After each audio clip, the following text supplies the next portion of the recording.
since I sat down and had the time, I guess, to say, or at least make that last video, I know I got a little emotional in it, and I'm sorry about that. Um, I figure I might as well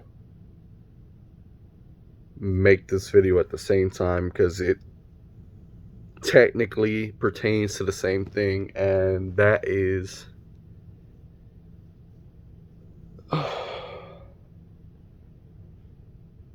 the greatest pain in life is knowledge.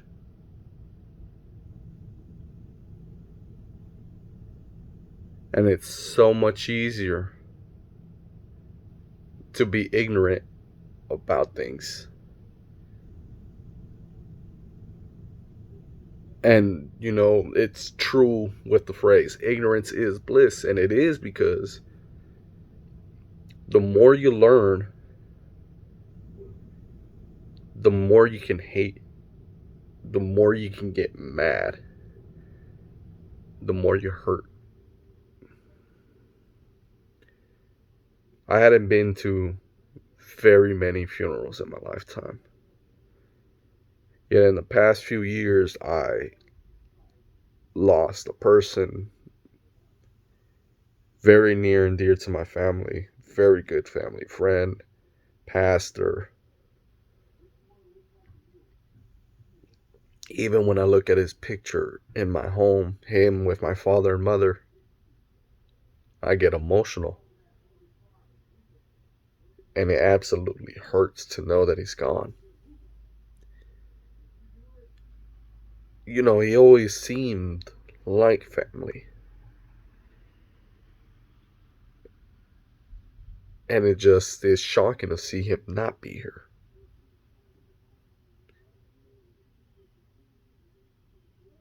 Last year, I lost my own brother. The man who helped raise me to be the man I am today. And I'm sorry, I'm tearing up a little bit.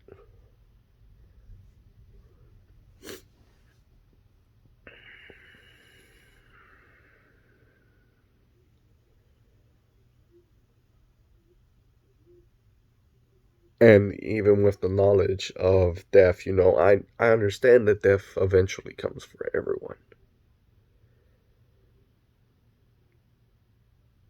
But I was ignorant to what a lot of people have experienced.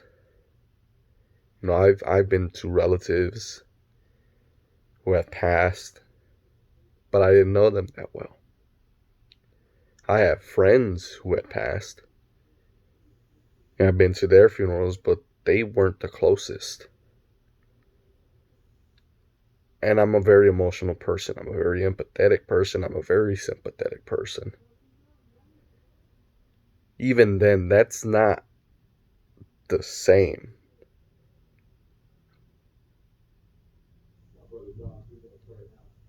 There are days I'm at home and I sit. I look at my brother's bedroom and wonder when he's going to get home from work, and it's been over a year.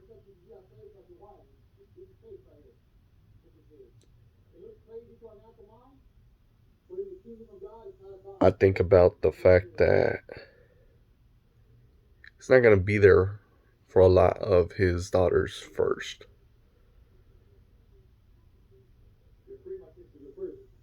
Her first graduation, her first day of middle school, of high school, her quinceañera, her wedding, to be there for her first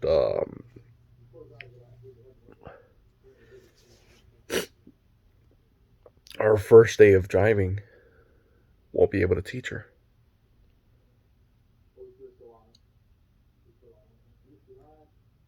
He won't be able to see his own grandchild.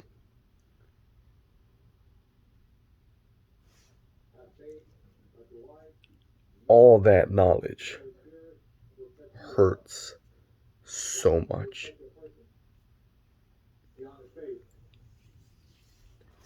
But that's only one aspect of it. I could flip it on the other side. Let's not even talk about myself. Let's not talk about death anymore. It's the experiences of life where this knowledge comes from that people can feel. I am Hispanic, and my experiences with certain things haven't always been the best.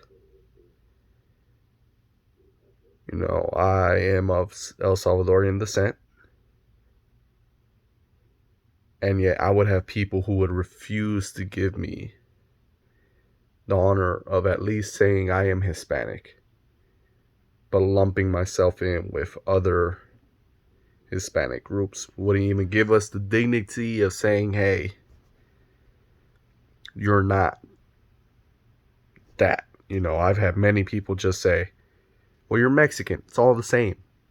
You're not any different from any other one. Well, my words aren't the same in Spanish. There are words that we don't share. Puerto Ricans are Hispanic, but they're American. That's not the same. If you were to compare my Spanish, me growing up as an American, to someone from El Salvador, it's not the same. Or a person from El Salvador to Spain, completely different. Well, not completely, but very different still. And it's that knowledge that hurts. That some people are willing to just throw away everything I say because they don't want to hear it. They don't accept it as something that deserves to be a part of their knowledge. I've had bad situations with people based on the way I look. And there are other people who, of course, will never have that, never understand that.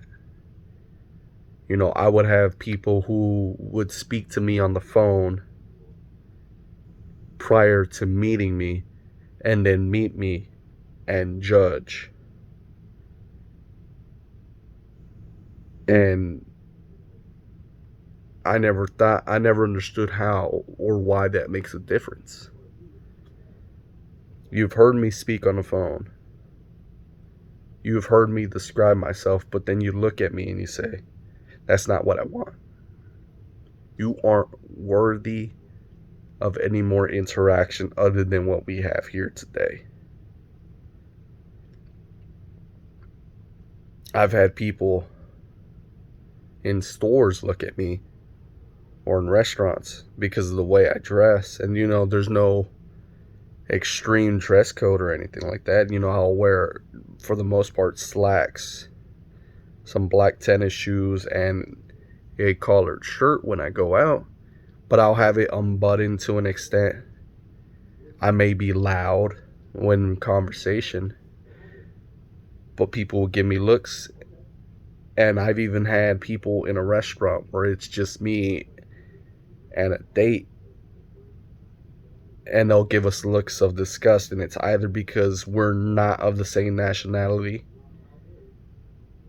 or because of me myself. And I've made contact with these people, and when I realize that they're staring, they will gladly walk away. They don't want to even be near me.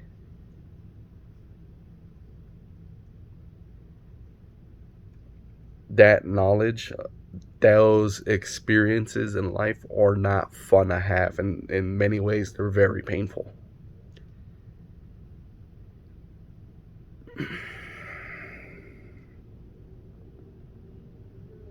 And that's why I say it's one of the greatest pains in life, is the fact that we have to accept this. We have to deal with this as we get older.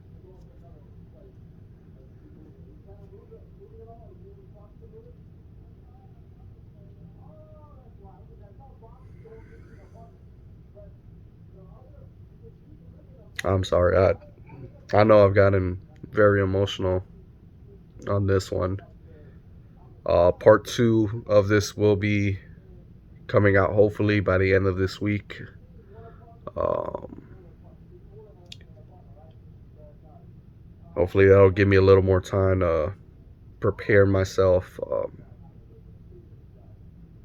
and give you the other aspect of why sometimes I say it is better to be ignorant. But